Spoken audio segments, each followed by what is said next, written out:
We have all gathered together. In fact, we invite all the people, and it is a tradition.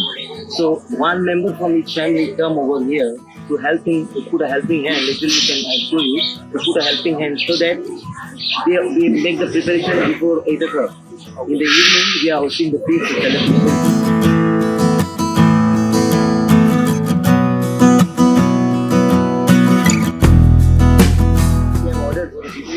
Our village, Nerul, is in fact famous for tisreos. Okay, tisreos have been found all over, to my knowledge, but these tisreos are unique, like for the taste.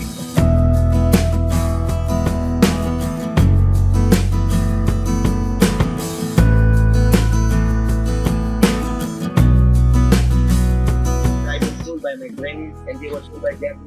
So it's been happening from centuries. I said in the beginning, each member from each house. I was not talking also for some suggestion, but these things they all become united and get together and unity is great.